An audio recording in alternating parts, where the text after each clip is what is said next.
Hey friends, how's it going today? Justin the Red Island Shaver back with another edition of Outside the Den. So, as always, for Outside the Den, we have our cup of coffee because I live on this stuff. So, Rockwell razors and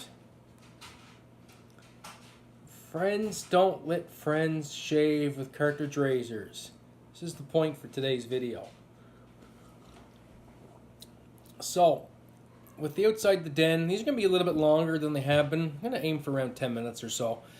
Not too long, but mostly conversational, and I'm going to take you through the journey of wet shaving.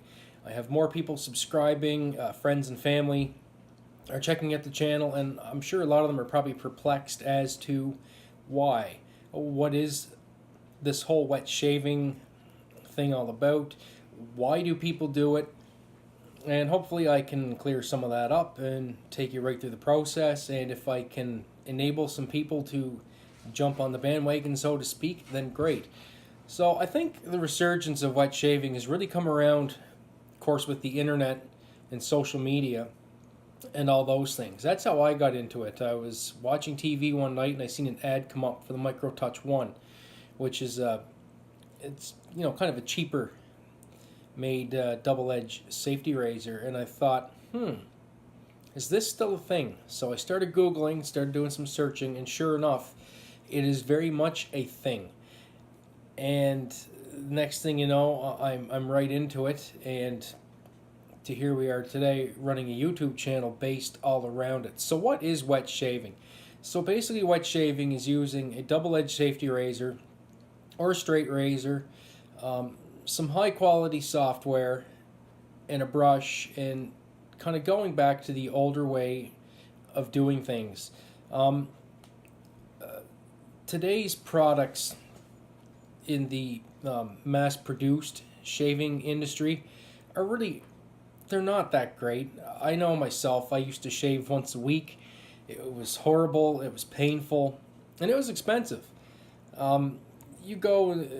You go to any grocery store or Walmart, something like that, and look at Gillette Fusion Pro Glide cartridges. They're like $45 for a pack of 4 or 5.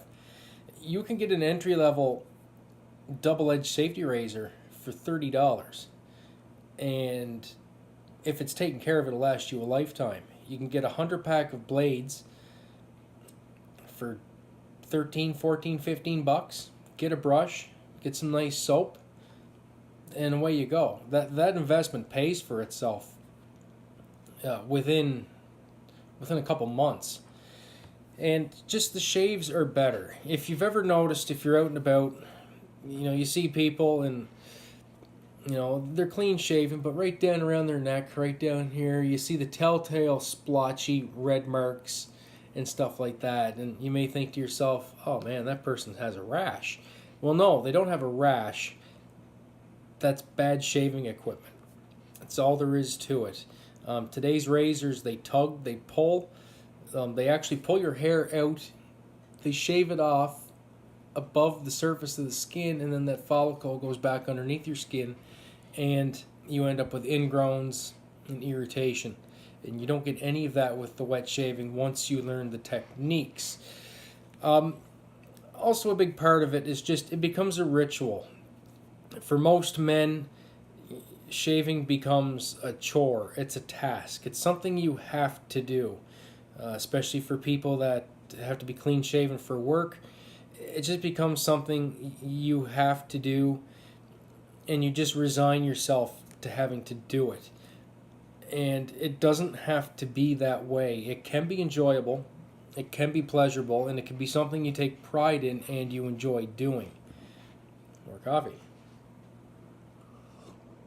So that's what we're going to look at in the next few weeks with this series. I will take you through brushes, through software, through razors, blades. We'll look at straight razors.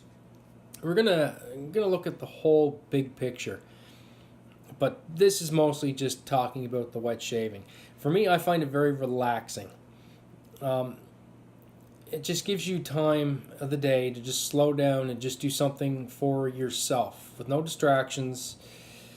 You get your brush out, you make your lather, whether you bowl lather or your face lather, It takes a bit of effort instead of just grabbing a can of shaving foam and just smearing it on your face. Takes a bit of effort, but it provides a way better shave. The whole point of the brush, working it into your face, is it actually lifts your whiskers to allow them to be cut cleanly, and it exfoliates your skin.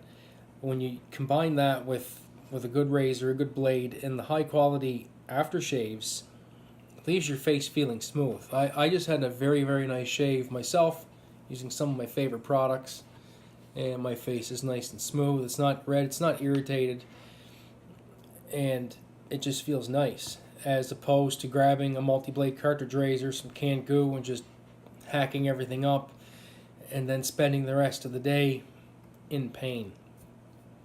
And I know a lot of people, they still think just why. You know, it seems like so much effort, but really at the end of the day, it's not. You know, a lot of us like to spend time online, you know, doing things. Everybody has busy lives, but if you can set aside 10, 15, 20 minutes a day just for yourself, it just makes you feel better about yourself. It gets you in a better headspace. You don't think about anything else except what you're doing in your shave den. And for me, that is probably the most relaxing part of it all. And so yes, I really don't have much more than that for this week. That's just kind of the basic introduction. And like I said, the next week we'll dive into... I'm not sure what we'll dive into. Maybe somebody can comment below. What do you want to see next in the journey?